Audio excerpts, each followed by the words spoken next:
안녕하세요. 자동차 연료 절감에 대해서 수십 년간의 경험을 가지고 있습니다. 대부분 자동차 연료 절감기다 하면 아무렇게나 장착만 하면 연료가 절감된다, 이런 식으로 홍보를 하고 있습니다.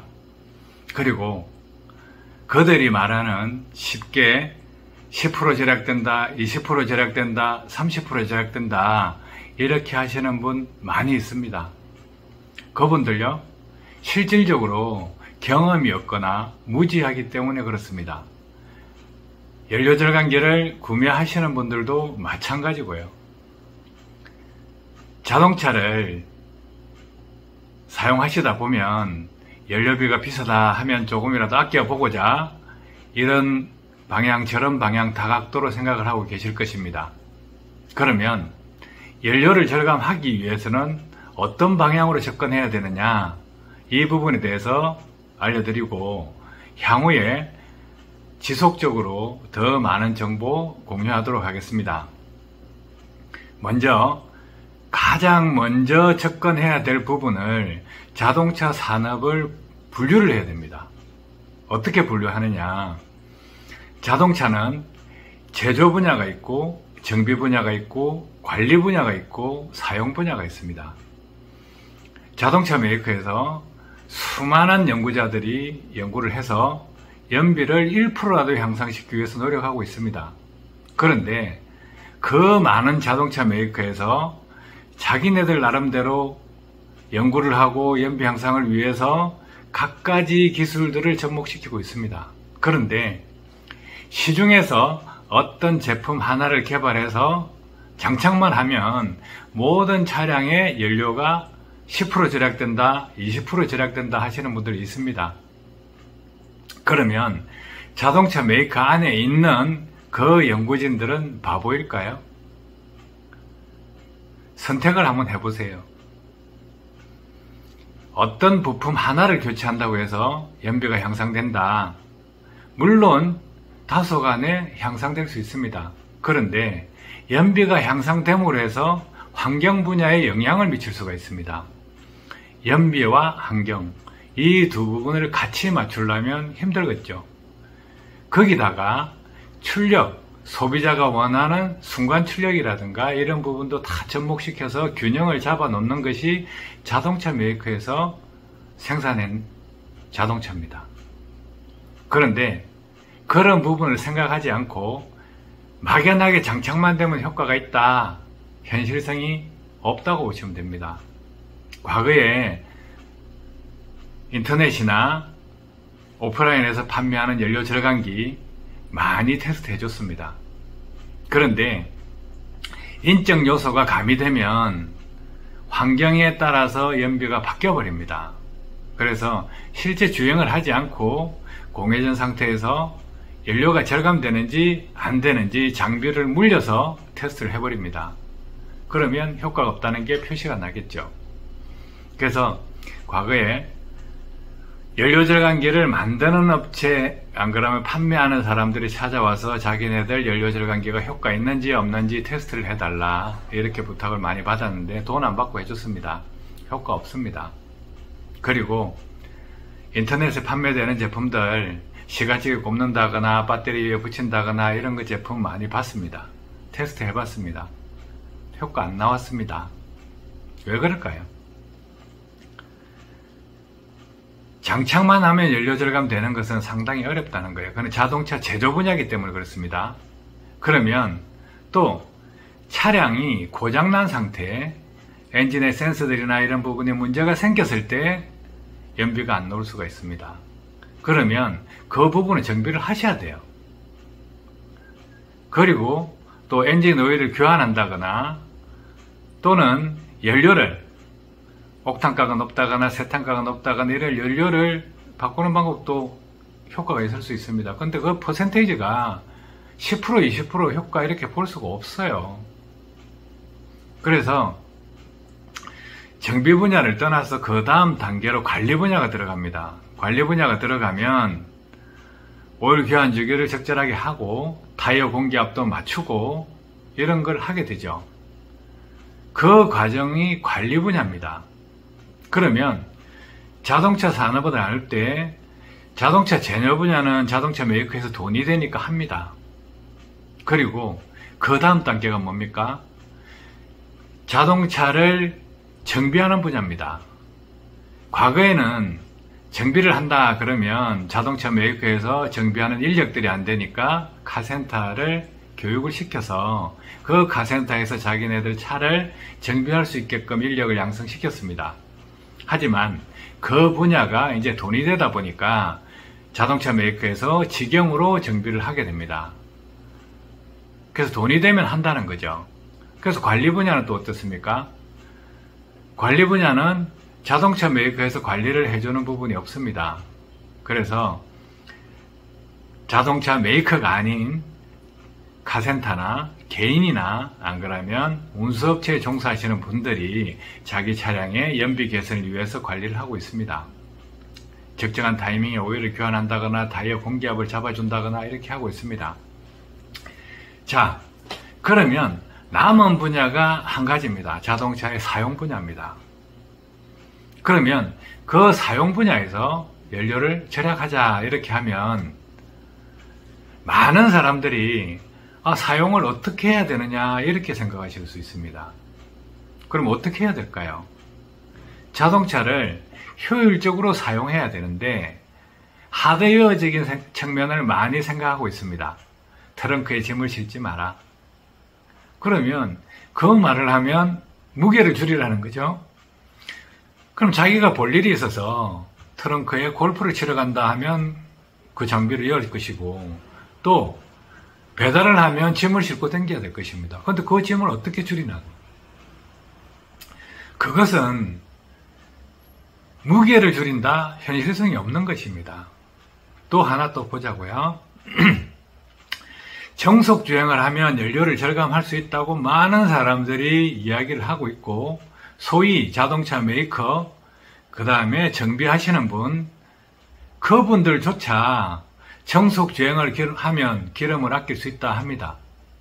그런데 그것이 현실화될 수 없다는 거예요. 왜 현실화될 수 없냐 그러면 실질적으로 시내주행을 해보세요. 시내주행을 하게 됐을 때 정속주행할 수 있습니까? 시내주행을 하면서 정속주행하는 사람이 있으면 나와보라고 하세요. 없습니다. 그런 것을 생각하지 않고 단편적으로 생각하면 정속주행을 하면 절약된다. 이 논리를 세우면 안 된다는 거죠. 자, 그리고요. 정속주행, 고속도로 운전하면 정속주행 할 수 있죠. 그런데 정속주행하면 연료가 절감 될까요? 아닙니다. 그것도. 상식이 없는 사람들 정속주행을 하면 기름을 아낄 수 있다 합니다. 그런데 상식이 있는 사람은 그것이 아니라는 것을 압니다. 자, 화물차에 25톤 차에 25톤을 싣고 고속도로를 달릴 때 크루즈를 놔놓으면 정속주행이 됩니다. 근데 잘 타는 사람은 크루즈를 하지 않고 탑니다. 기름값을 많이 아끼는 사람들요. 그런데 크루즈를 하면 왜 문제가 되냐면 오르막길, 내리막길을 어떻게 활용할 줄을 모릅니다. 자, 사람이 자전거를 타고 운행을 한다 치면 자전거를 타고 있을 때 내리막길에 속도를 맞추려고 밟습니까? 안 되죠. 오르막길에 그 속도를 맞추려고 많이 밟고 올라갑니까? 아니라는 거예요. 사람이 엔진이라고 생각하면 그렇게 하면 힘이 든다는 걸 알아요. 그러면 차 엔진도 마찬가지예요. 힘이 들어요. 그래서 정속주행은 정답이 아니다예요. 자, 또 그러면 우리가 인터넷이나 뭐 학자나 교수나 뭐 정비하시는 분이나 누구나 급가속, 급출발, 급정지, 급감속 이런 거 하지 마라 그럽니다. 그런데 그 기준이 뭐냐 이거예요. 급출발 하나만 봅시다. 차량 사이즈에 따라서 엔진 출력에 따라서 어떻게 출발하는 게 급출발이고 어떻게 출발하는 게 급가속이다. 이 기준이 없습니다. 막연하게요. 급출발하면 기름 많이 든다, 연료 낭비한다 하시는데, 실질적으로 운전하시는 분들 급출발 합니까? 자기가 급출발 한다고 생각하십니까? 그렇게 생각하는 사람요, 10,000명에 1명꼴이에요. 그런데 실질적으로 급출발에 해당하시는 분이 어느 정도냐? 거의 90%가 거기에 해당합니다. 그러면 급출발하지 마라고 해서 무조건 천천히 가야 연료가 절감되느냐? 그것도 아니다는 거예요. 자기 차에 따라서, 도로 구배에 따라서 어떻게 출발하느냐, 그것을 알아야 된다는 거죠. 그럼 이론이 있어야 될 거 아니에요. 그 이론을 주는 사람들은 없다는 거예요. 막연하게 급출발, 급가속, 급감속, 급정지 이런 거 하지 마라. 그러면 하지 마라가 아니고 어떻게 해라고 제시를 해줘야 됩니다. 그 부분이 없죠. 그래서 이론이 없다는 거예요. 그러면 자, 많은 부분에서 자동차 제조 분야, 정비 분야, 관리 분야, 그 다음에 사용 분야가 있습니다. 그러면 아낄 수 있는 부분은 사용 분야입니다. 자, 연료 절감기가 왜 효과가 없나? 간단합니다. 얼마나 간단하냐고요? 저한테 와도 실험을 해줄 수가 있습니다. 장비를 가지고. 그런데 그것보다 현실에서 보시라는 거예요. 현실에서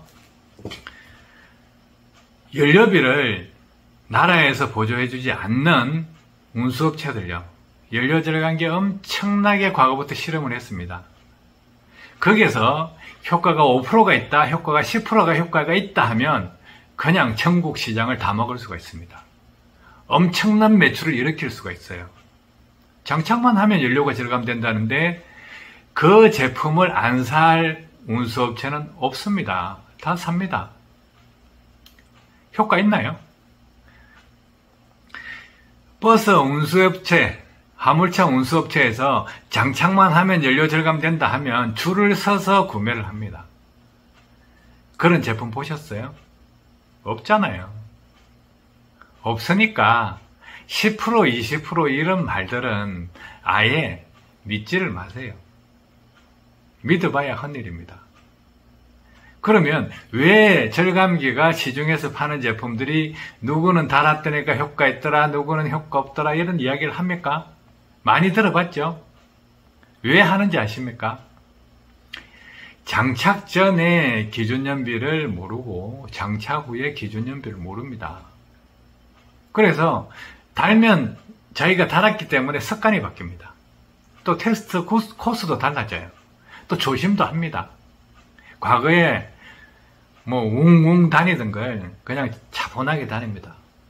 습관이 바뀌었기 때문에 절감이 되는 거예요. 자, 연료 절감기 있다고 생각하시는 분, 그거 구매하셔가지고 뭐 10만원, 20만원, 50만원, 100만원, 200만원 들여가지고 연료 절감 된다. 꿈 깨세요. 현실적으로요. 그렇게 10% 장착만 해가지고 10% 절약된다. 화물차에 10% 절약된다. 버스에 10% 절약된다. 20% 절약된다 하면 내가 영업해 드릴게요. 엄청 효과적인 겁니다. 장착만 하면 연료 절감 되는데 왜 고생을 하나요? 영업하는 사람들이 장착만 하면 연료가 절감된다 그러면 장착만 하면 연료 절감되니까 한 개인한테 팔 필요 없어요. 운수업체에, 여객업체에 납품하면 납품도 엄청 쉬워요. 테스트 한번 해보고 달아보고 효과 있으면 하세요. 없으면 그만두시고요. 10% 넣으면요 엄청난 돈입니다.